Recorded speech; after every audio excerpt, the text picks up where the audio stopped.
gentleman called Eckhart Tolle, who I think actually Frog introduced me to Eckhart Tolle, not personally, but I'd like to meet him personally, but anyway.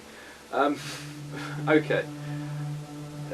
Over the Christmas period, I decided, along with, as did Julia as well, to try and give various people copies of this book.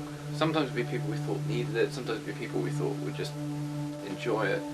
And so yes, I bought about 6 of these books and gave them out to random people for various reasons. And one of them was my sister Alice, and I sent her a copy of this. And it gets a bit delayed in the post, or because I sent it a bit late because I'm a bit disorganised with sending things in the post. I've never been very good at sending things in the post. But anyway, so my sister Alison finally receives this, I think, just at the beginning of January. And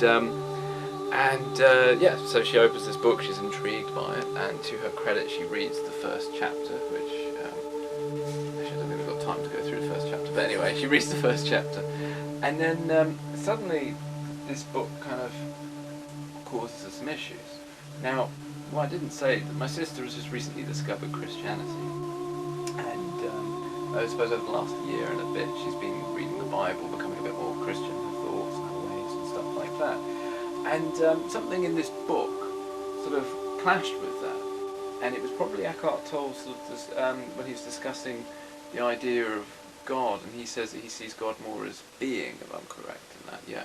And so he says that the idea of God being a concept doesn't, you know, it's not a good way to think about it. It's better to think of God as sort of in a sense of being, you know, it's more of a sort of energy thing than it is of a man with a beard.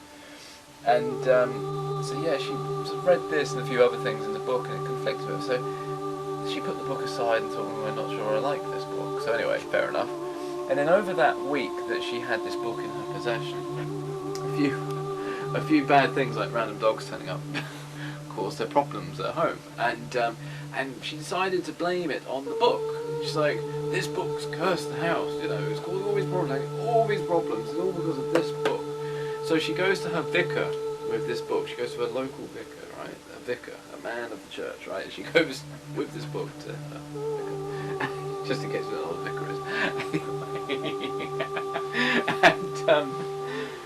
and the vicar receives this book, and then he starts to, you've got close up, he starts to shake. He's like, his hand starts shaking, and he sort of just puts the book aside and basically declares this book as something to do with Satan. And it must be got rid of immediately. So what's my sister do? She goes down to her local charity shop and gives it away. And now, if you go to Penzance or probably Lisgar, you'll be able to find a copy of The Power of Now, The Work of Satan, for about £2.50 at Oxfam, and people will benefit from The Work of Satan. So that's what happened when I gave my sister a copy of The Power of Now. Yes, isn't it a good book?